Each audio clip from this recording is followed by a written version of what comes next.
Started at the Free Stamp Monument at Willard Park downtown. That's where you just saw Romney. And then it moved to the Justice Center on Lakeside. After the rally ended, some protesters lined up against police to get inside the Justice Building. Now, the intent of the demonstration was for everything to remain peaceful. That was the intent there.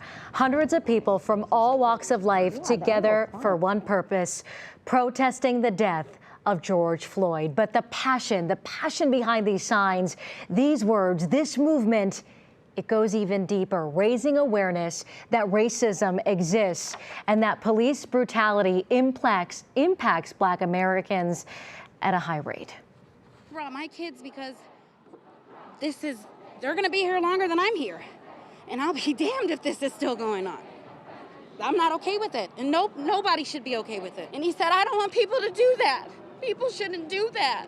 He's 6 years old, and he's comprehending this, and he's 6.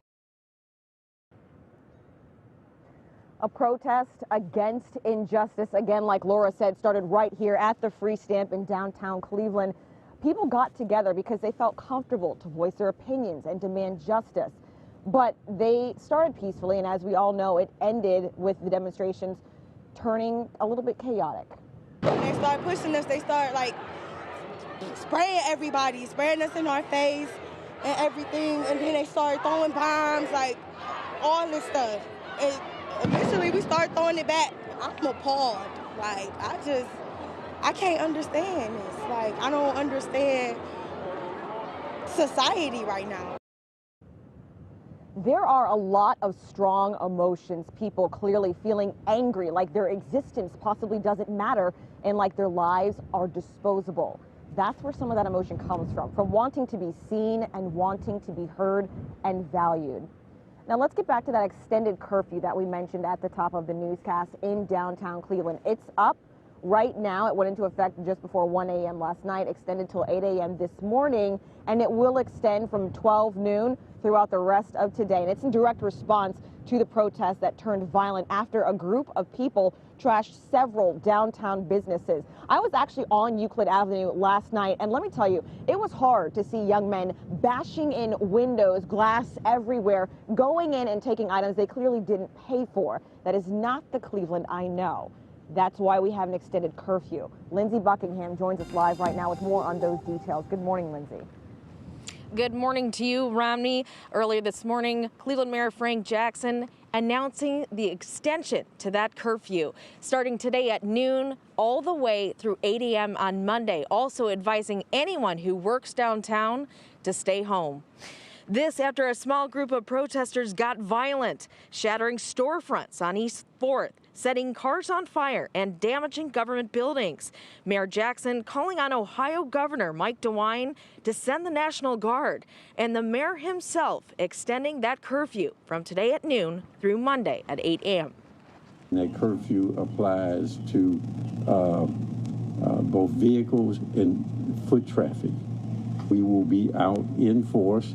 There was a large group of folks that had no intent on being peaceful in this thing, and that caused all of our problems here downtown. We're going to have folks deployed all over downtown and all over the rest of the city to make sure things like today don't happen again. And that order prohibits people from walking, running, loitering, standing, or motoring downtown except on major interstates during the restricted hours. And the city is still blocking off some of those highway exits. Romney, they say anyone who violates this order could be arrested. And guys, we want you to know that's not only vehicle traffic, it's foot traffic too. So that's a good note to have. Thank you, Lindsay.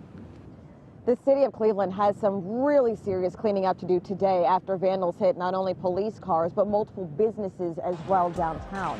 This is video you're looking at of Cleveland along East 4th Street, a very popular entertainment area. You can see the damage being done on the street, that people use bats and other objects to break the glass at the businesses along East 4th. Multiple cars were also set on fire throughout the day, including at least 3 Cleveland police cruisers. And people started marching toward the Justice Center, where you could hear Cuyahoga-County jail inmates banging from their cells inside. Eventually, protesters made their way to the Justice Center entrance, throwing water bottles and other objects at police. And smoke could be seen from the Justice Center as police began firing tear gas into the crowds. Businesses all around downtown Cleveland, especially on Euclid Avenue and around the Theater District, are now facing extreme damage. I'm talking about Colossal Cupcakes, Rise Nation, Yours Truly, Jimmy John's, Yum Yums, a chocolate bar, and more, all experiencing significant damage. We asked the city how many people were arrested. They did not give us a solid number, saying they are still counting the number of people taken into custody.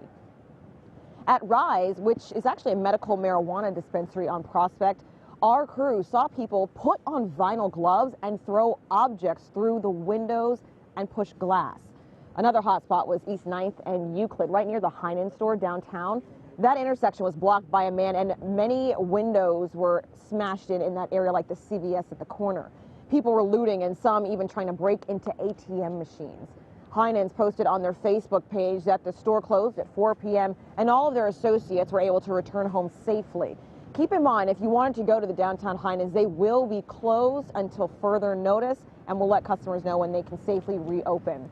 You know, Laura, I saw mounted police on Euclid, about 4 of them, followed by dozens of police in riot gear, banging on their shield. It was quite the sight to see, almost felt a little unreal in downtown Cleveland, but of course we know that was as a direct response to the protesters that started here at the Free Stamp peacefully, but then ended in chaos. You know, we talked about this, both you and I. We saw it firsthand, and it almost just, it didn't feel like our city, right? It just felt so foreign and sad for many of those business owners. Again, a peaceful protest that turned into something that wasn't. But, you know, something, the silver lining in all of this, a business owner said this morning from downtown Cleveland, I am heartbroken, but I am hopeful. And, you know, we just have to hold on to that hope and knowing that there is a silver lining, and we will come out of this and we will all band together in unity as we are Cleveland. That's the key. Romney, thanks.